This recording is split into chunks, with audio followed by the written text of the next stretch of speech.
It was past midnight. The wind howled through the narrow alleyways of Earth Settlement 14. Snow had started falling again. Sharp, dry flakes dancing across the cold pavement. Most homes were locked tight, lights off, heaters buzzing inside. Everyone was asleep, warm and safe. Everyone except for her. She stood outside the door of Unit 23B, holding a small bundle wrapped in a torn gray blanket. Her body trembled, not just from the cold, but from fear. Her skin was pale lavender, bruised in places, and thin ridges lined the sides of her face. A clear sign she wasn't human. The child in her arms, maybe 4 years old, had similar features but a softer look. He clung to her chest quietly, too tired to cry, too cold to shiver anymore.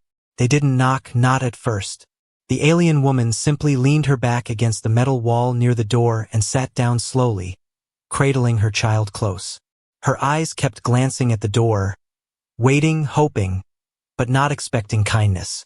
She had learned what most of her kind already knew. Humans don't open doors for aliens, especially not at night. Inside, the man stirred.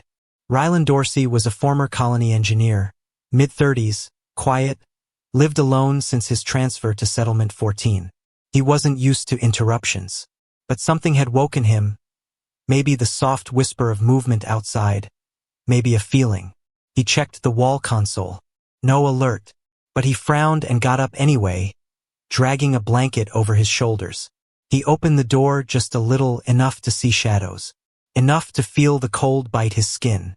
His eyes dropped to the ground and locked onto hers. For a moment, nothing moved. Just the sound of wind. She didn't speak. She didn't plead. She only stared up at him with wide, tired eyes. Then she whispered, her voice so soft he almost didn't hear it. "If you don't want us, we will leave." Her words hung in the air like smoke. Ryland froze. The child whimpered, shifting slightly under the blanket. She gently hushed him, kissing his forehead. The way her fingers shook told him she hadn't slept in days. There were bruises on her arms, dirt on her cheeks, blood on her lower lip. But it was the way she looked at her son. Not with fear, but with fierce love, that made something twist inside him. He had seen alien beggars before, even ones with children. Most people looked away. Rules said not to help, not to let non-citizens in. But Ryland didn't shut the door. "How long have you been out here?" he asked, voice low. She looked down. "Since the sun left the sky. That was more than 8 hours ago." "Do you have anywhere else to go?" She shook her head. "No, we are not allowed in shelters. They say we are dangerous." He looked at her again. Really looked. She was thin, clearly starving. Her hands were red and cracked from cold. She didn't look dangerous. She looked broken. Ryland hesitated. He wasn't a hero. He didn't know her, or what trouble might follow. But something about the way she had said those words, "We'll leave if you don't want us," hit deep. She wasn't begging. She was offering to disappear, even if it killed her and her child. She wasn't trying to take anything, just hoping for a little mercy. "Wait here," he said. She didn't move. A minute later, he came back with a thermos of hot broth and a clean towel. He crouched and placed both beside her. "Take this," he said. "Drink. Warm him up." She blinked, surprised. She reached for the thermos slowly, like it might vanish. Her hands trembled so badly she nearly dropped it. But the first sip made her gasp softly. Heat spread across her chest, and she gave it to her son right after. Ryland watched quietly. "You still can't come in," he said. "But I won't send you away tonight. I'll sit here, just to be sure nothing happens to you." Her lips parted, then closed again. Her eyes filled with something. Not tears, but a flicker of trust. He brought out a second blanket, wrapped it around them both, then sat beside them, against his own door, silently. 3 souls, a human, an alien mother, and her child, sitting side by side in the snow. He didn't ask her name. Not yet. But as the wind blew past and the stars shifted above, Ryland realized something strange. He didn't feel cold anymore. And deep inside, he knew this night wasn't the end of something. It was the beginning. Morning light crept over the settlement, casting a soft glow on the frosted rooftops and turning the icy roads into mirrors of gold. The woman stirred first. Her limbs ached, her back stiff from sleeping against metal. Her arms were numb, but she hadn't loosened her grip on her child all night. He was still sleeping, warmer now, breathing steady, wrapped in both blankets the human had given. She looked to her side. He was still there. Ryland Dorsey had not gone back inside. His legs were stretched out, his arms crossed, head resting against the door. His eyes were closed, but not deeply. He had slept lightly, like someone waiting for trouble. She watched him quietly. In her world, males didn't do this, not for her kind. Not for anyone like her. When he opened his eyes, she looked away. "You're still here," he said, voice groggy. "So are you," she answered softly. Ryland stretched his neck and stood slowly. He winced. The cold had made his back tight. "You should come in, just for a minute. I'll check if the water's hot. The boy looks like he needs a wash, and you probably do too." Her eyes widened. "I won't report you," he said quickly. "Just inside. For now. I have food. And a heater. That's all." She hesitated, her arms tightening around the child. Then slowly she nodded. The inside of Ryland's apartment was small. One bed, one table, a stove, a heater tucked in the corner. Nothing special. But to her it felt like another world. Her feet paused just past the threshold. The warmth hit her like a wave. She looked at the clean floor, the neatly folded towels, the stocked shelf in the corner. She had not seen these things in years. Ryland motioned toward the bathroom. "Water's warm. There's a basin in there. You can wash him. I'll leave some clothes by the door. They're old, but clean." She walked slowly, gently placing her son on a folded blanket near the heater. He stirred and opened his eyes, blinking at the sudden comfort. She kissed his forehead and whispered, "Just a little more warmth. We are lucky this time." Ryland didn't watch them. He turned away and prepared a simple breakfast: warm bread, some paste from a protein tin, and a cup of strong tea. His hands moved carefully, but his mind was elsewhere. He couldn't explain why he'd let them in. He wasn't someone who took chances. But something about the woman, her silence, her strength, it lingered in his mind. When she returned from the washroom, her hair was damp, her skin cleaned. The child's face was no longer hidden beneath dirt. He looked like any child now, wide-eyed, curious, fragile. Ryland handed her a plate. "Eat." She accepted it quietly, took the first bite slowly, then the next faster, like someone trying not to appear desperate. He finally asked, "What's your name?" She looked up. "Selah." He nodded. "And him?" "Diane." Ryland's gaze shifted to the child. "He's quiet." Selah smiled faintly. "He learned early that being loud brings pain." Ryland's stomach turned. "Where were you before this?" Selah paused. "We were at holding Camp Zeta. Before that, I worked in the mines. I had rations, not much but enough to survive. Then the raids came. The guards disappeared. And we were told to leave." "You escaped." She shook her head. "We were thrown out. No ship, no credits. Just pushed into the cold." He didn't ask how she had survived the journey to the settlement. The answer was clear barely. Selah suddenly looked up, eyes sharp. "You will get in trouble for this." "Maybe," Ryland said, "but I didn't bring you in to impress anyone." He stood and walked to the window. Outside, a drone flew by slowly, patrol surveillance. He closed the blind. "You can't stay long," he said. "If someone reports you, they'll take the boy. I know. I can help you leave quietly. Give you food, some old gear. I even know a route through the vents along the west edge. You'll need a safe place to go, though." She stared at him. "Why? Why what? Why are you helping us?" Ryland didn't answer for a while. Then he said, "I've seen enough good people thrown away, and you sat outside all night without knocking. That told me everything I needed to know." Selah looked down at her son, then back at the man. "You are strange for a human." Ryland gave a dry laugh. "I've been told that before." He turned to the table. Stay today. Rest. Tonight we'll plan. You'll need to move before the patrols tighten. She nodded once. And in that quiet moment, without needing to say more, a silent agreement formed between them. Not trust, not yet, but something close.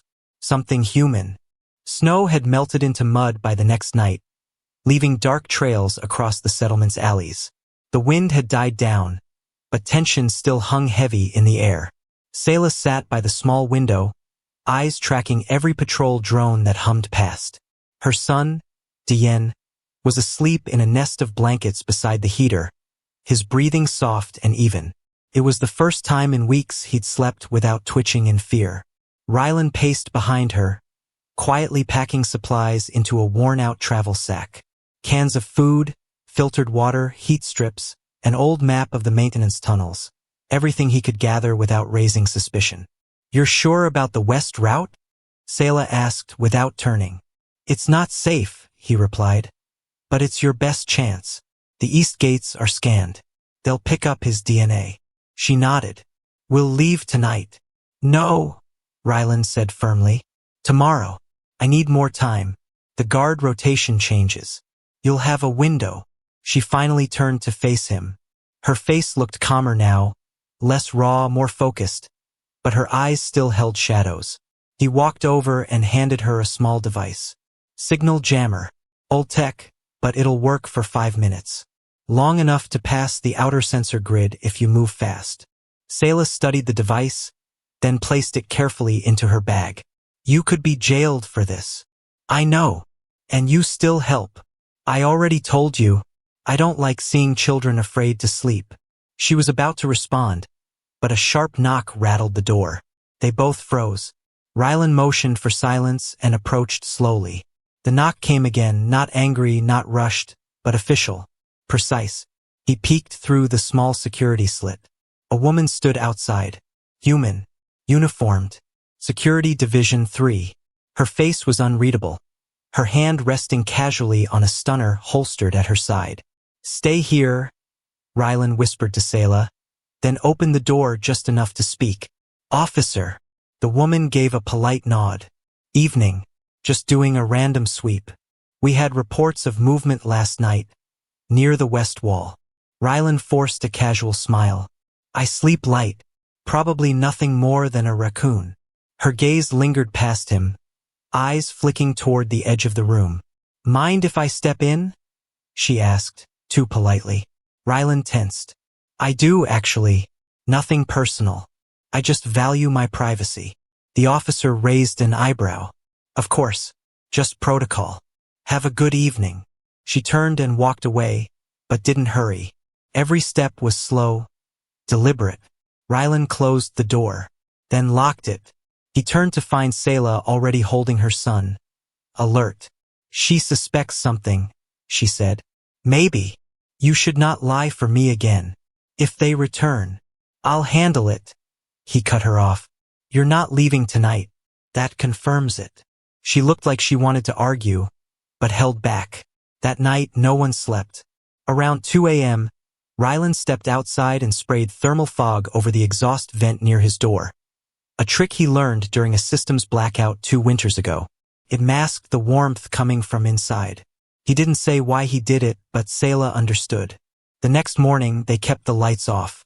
Rylan used a portable lamp to heat broth and gave Sayla a pair of calm earpieces. "You'll use these when you move. I'll monitor scanner traffic and warn you if something changes." She looked at him strangely. "You act like this is normal." "It's not. But normal stopped mattering when you sat outside my door." Sayla studied his face, then reached into her coat. She pulled out a small, cracked charm, a dull silver pendant shaped like a curled leaf. "This belonged to Diyen's father," she said. "He died protecting us. It means nothing to humans, but it is the only thing I kept." Rylan looked at the charm but didn't touch it. "I want you to hold it," she said, "until we're safe." He hesitated. "That's a lot of trust. Trust is what makes us more than animals." He took the charm carefully, feeling the cold metal in his palm. "I'll keep it safe." They didn't speak again for a long while. At sunset, the final plan was made. They would wait until the Sector 9 power grid was reset, something Rylan had triggered remotely using an old engineer override code. That would give them 24 minutes of low surveillance and weak motion sensors. When the moment came, they would go. But before that, Rylan knelt beside the boy. Diane looked up at him, eyes bright. "You're brave," Rylan said gently. "You protect your mother well." The child smiled just a little, and Selah, watching silently from the shadows, realized something she hadn't dared believe in a long time. They weren't alone anymore. Darkness came early, as if the sky itself wanted to hide what was about to happen. A low hum echoed from the rooftops, security drones circling slower than usual. Lights flickered across Settlement 14, and then, like a dying breath, the power grid dipped. First the alarm silenced, then the perimeter fences blinked offline. The glitch had begun, exactly as planned. Selah held Diane tightly in her arms, wrapped in a long, patched coat Rylan had stitched himself hours before. She wore a thermal mask to hide her alien features, the hood drawn low. Her body was tense, not from the cold, but from memory. She had run before, through fire, through blood. But this was different. She wasn't running away this time. She was heading toward something, toward freedom. Rylan stood at the door, holding the map and his comm earpiece. "Sector 9 grid is down," he said. "You have 24 minutes. Maybe less." Selah nodded. "I'll guide you. Tunnel access is 50 meters behind the water tanks. There's a hatch. Slide in fast. After that, you're in the maintenance ducts. Stay low. Never stop." "And you?" she asked. "I'll close the signal behind you. I'll delay the drones if I can. They'll know someone helped you, but I'll buy you time." For the first time, she hesitated. "You don't owe us anything, Rylan." He smiled faintly. "I know." Then, without another word, she slipped into the shadows with her son. The snow muffled their steps. Steam rose from the ground where hot vents met ice. They moved past garbage units, empty crates, old walls scarred with warnings. "No aliens. No entry." She ducked behind a rusted supply truck, waiting for a drone to pass overhead. Diane didn't make a sound. He clung to her chest, face hidden, breathing steady. Rylan's voice came through the comm, "Turn left. Now, move fast." She sprinted to the tanks. Her boots slipped once, catching on frozen mud, but she didn't fall. Her fingers found the panel on the hatch. It was stiff, corroded from disuse.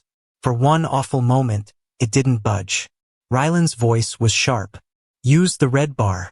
Kick it. Hard." She did. The hatch gave way with a painful screech. She slid in, pulling the child after her, and closed it just as a drone passed overhead. Silence. She was inside. The maintenance tunnels were narrow and smelled of oil and damp metal. The walls were slick with condensation. The lights were dead, leaving only the faint green glow of chemical markers Rylan had painted earlier that day. Left, then right. Crawl for 10 meters. Drop. Each instruction came with perfect timing. Each move carried her further away from the place that had tried to break her. Rylan, back in his apartment, watched the grid countdown on his console. 8 minutes remained. He pulled up the drone routing program, fingers flying over the old override keys. He triggered a false ping, a power leak alarm in Sector 7, and smiled when he saw 3 surveillance units change direction. That bought them another 4 minutes. But the system was catching on. The console flickered. Access revoked. Error code flashing red. Then came the knock. Not polite. Not slow. This time it was a fist. Sharp. Repeated. Rylan stood up, calm but prepared. He slipped the pendant Selah had given him into his coat pocket. He opened the door. 3 officers. All armed. All serious. One stepped forward. "You've been flagged for unauthorized console access. We need to search the premises." Rylan didn't move. "I was running diagnostics.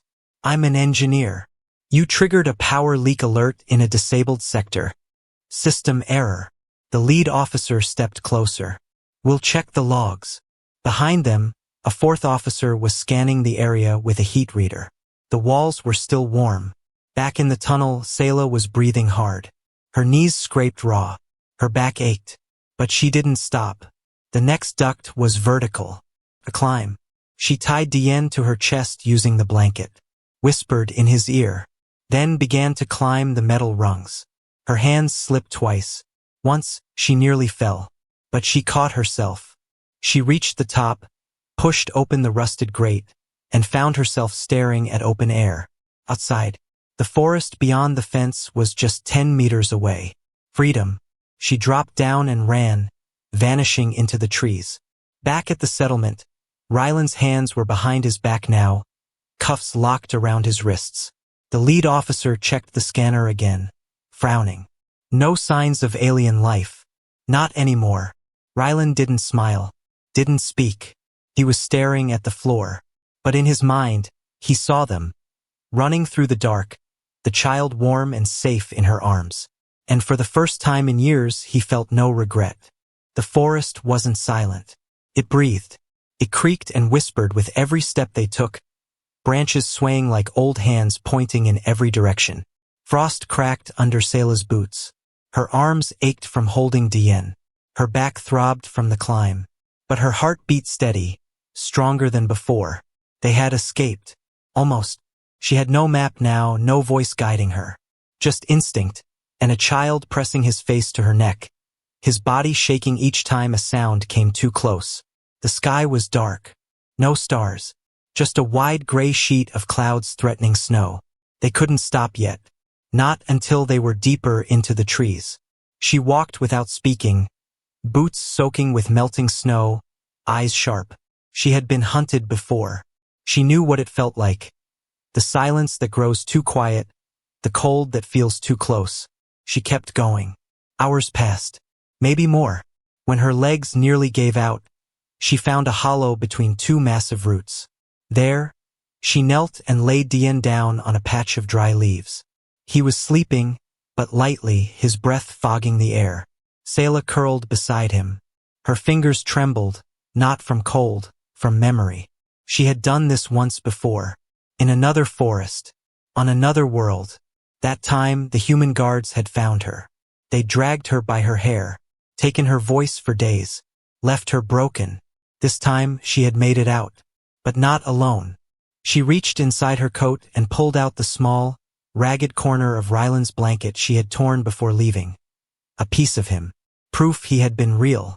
She didn't know what they had done to him. But she knew the rules. Helping an unregistered alien wasn't just illegal. It was betrayal. He'd be lucky to be exiled. More likely, he was taken into the black holding cells. And still, he had smiled when he let her go. She didn't understand humans. Not fully. Some hunted her. Others spat at her kind. And then one, just one, had given her blankets, food, warmth, and risked everything for a stranger's child. She looked down at Diane, brushing his cheek with her finger.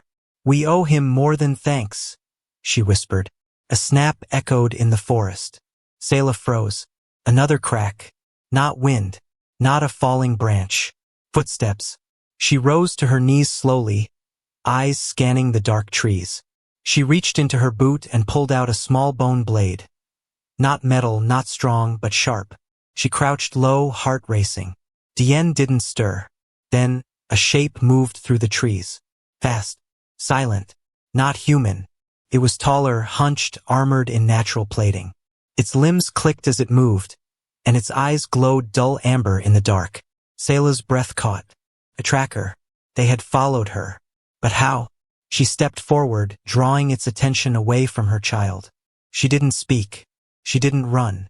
She simply raised the bone blade and stared back. The creature paused, tilting its head. Then, another figure stepped behind it. Human, wearing a dark coat, a soldier's coat, but not one of Earth's patrol. The man raised his hand, signaling the tracker to stop. "Lower the weapon," he said calmly. "You're not in danger." Sayla didn't move. "I said lower it," he repeated. "Who are you?" she asked, voice cold. "We followed your signal trail. Your helper, Ryland," he coded. A distress burst into your comms. A failsafe.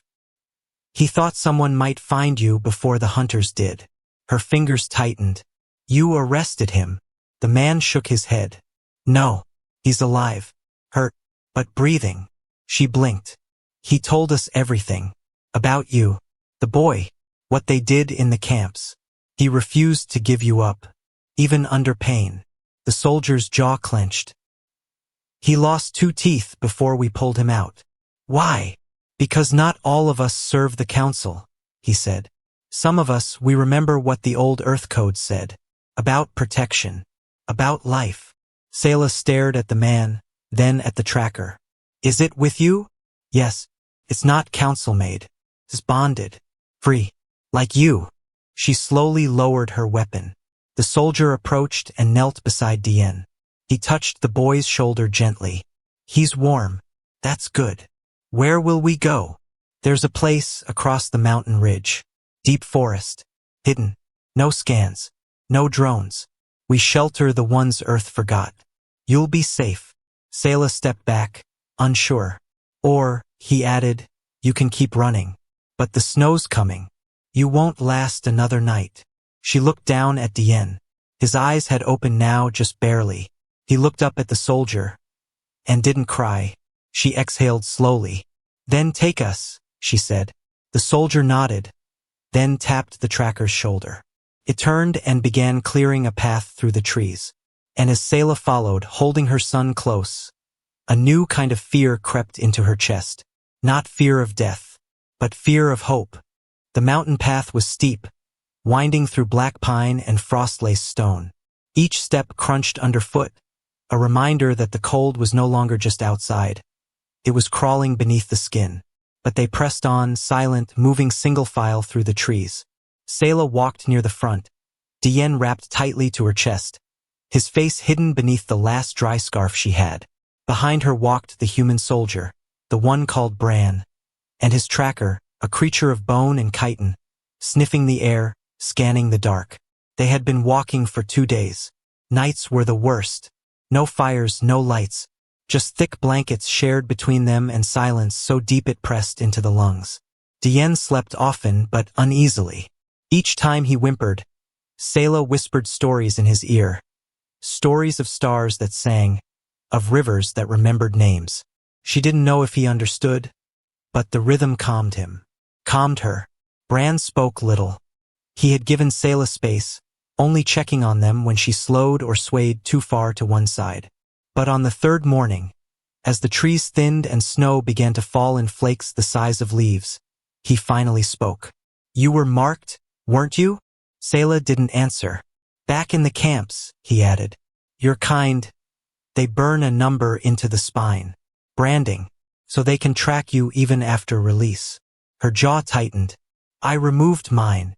Bran raised a brow. How? Knives, she said. And will. He didn't ask again, but she could feel it now. The weight of the scar down her back, itching under her coat, like it still burned even though the skin had healed.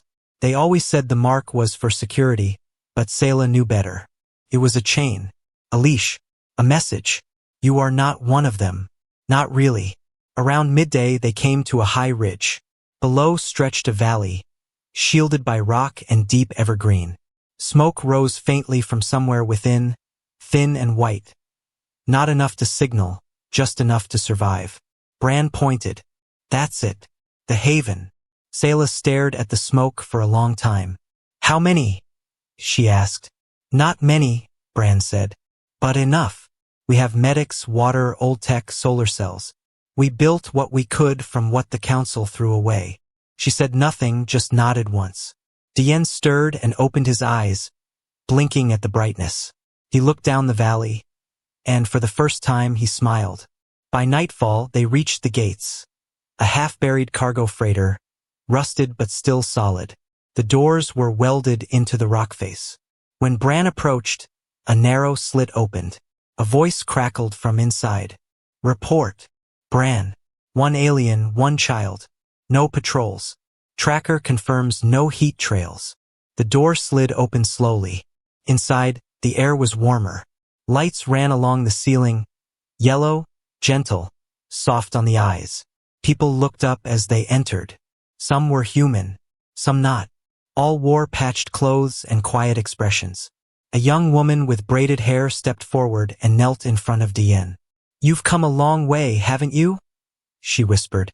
Diane looked at her, then at his mother. Selah didn't speak. She couldn't. Her throat had tightened. Not from fear, but from something far more dangerous, relief. She followed as they led her to a chamber carved into the rock. There was bedding, food, even a hot washroom. A doctor examined Diane and nodded. "He's malnourished, but strong. A fighter like his mother." Later, alone in the chamber, Selah sat with her back to the wall. Diane lay beside her, asleep, his hand resting on her knee. Her fingers stroked his hair slowly. Then the door creaked. Bran entered, carrying something in a cloth. He sat across from her and unwrapped it. A pendant, the one she had given Rylan. Her eyes widened. Bran spoke quietly. "We extracted him." She sat up. "He's alive. They beat him badly. Broke 2 ribs. But he didn't give you up. Not once." Her voice broke. "He remembered the charm.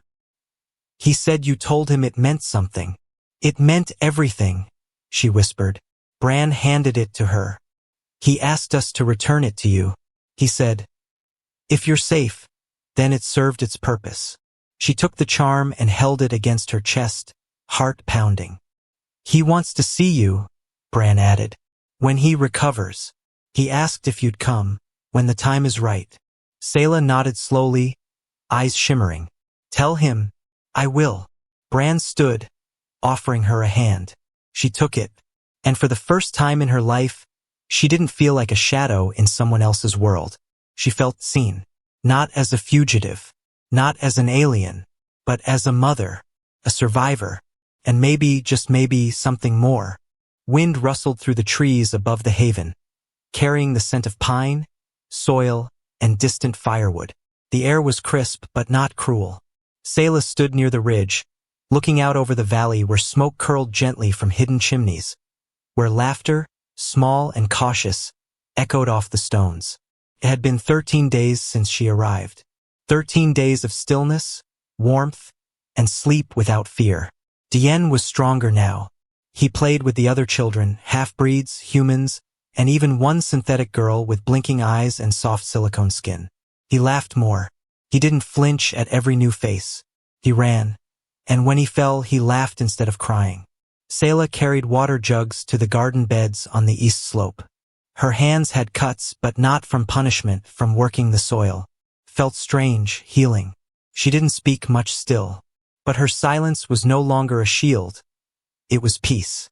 That night, Bran found her at the edge of the sleeping quarters. "They've brought him," he said quietly. She turned slowly. Her throat tightened. "Alive. Barely, but stubborn. Same as always." She followed him through the rock passages, each step heavier than the last. She remembered Rylan's face the night she left. Calm, resigned, kind.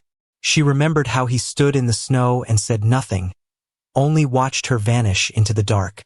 She had thought she would never see him again. Now she stepped into the medic wing and froze. He was there, propped up on a bed, pale, bruised, one arm in a sling, oxygen patch on his chest. But his eyes, those were still his. He smiled. "You made it." She stepped forward but didn't speak. Diane slipped in beside her, wide-eyed, unsure. He hadn't seen the man since the night of the escape. Rylan looked down at the boy and whispered, "You kept your mom safe. Good job, little one." Diane blinked, then, slowly, stepped forward and hugged Rylan's arm. Not tightly, just enough to say thank you. Rylan swallowed hard. Selah stood silently, her hand shaking slightly. Then she reached into her coat and took out the pendant, the one he had returned, and placed it on the table beside his bed. "I told you," she said softly. "It meant something." He nodded. "I know." She lowered herself into the chair beside him. "Why did you do it?" she asked. "You could have turned me in. No one would have blamed you." "I saw you," he said, "not just as a refugee or alien. I saw a mother. and someone who deserved better. She looked at him for a long time. I was ready to die out there, she said. Same, he replied with a dry smile. They sat together in silence. Later that week, the haven held a gathering. Not a celebration, they didn't use that word here, but a marking. A small fire was lit in the center of the valley. People brought scraps of old lives. A broken ID chip, a piece of torn uniform, a cracked helmet visor. Each item was thrown into the flames. A quiet farewell to what once was. When Selah stepped forward, she held nothing in her hands. Instead, she turned and guided Diane toward the fire. She knelt beside him and whispered something in her native tongue. Then she took the cloth that had wrapped his body the night they slept outside Ryland's door, thin, torn, and stained with fear, and handed it to him. Diane walked forward and placed it into the flames. Curled and smoked, then vanished.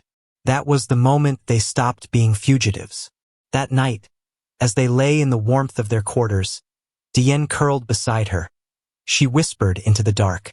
Someday, I'll tell him everything. About the mines, the camps, the night we almost froze, and the human who changed everything.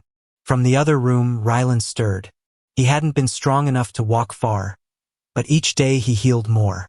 And each night, she sat beside his bed, speaking softly, sometimes in English, sometimes in her own tongue. One night, as she brushed Diane's hair, Ryland whispered, You know, you could leave someday. Start again. A real home. Not just hiding. She smiled. We already have one. Here. He blinked. With me. She paused, then stood. She walked over and placed her hand over his heart. You opened the door when no one else did. He reached up, fingers brushing hers. She leaned down close enough to whisper. You never asked for anything in return. That's how I knew I could trust you.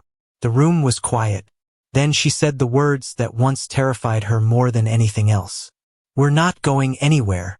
And this time, she didn't whisper them through the cold, from outside a locked door.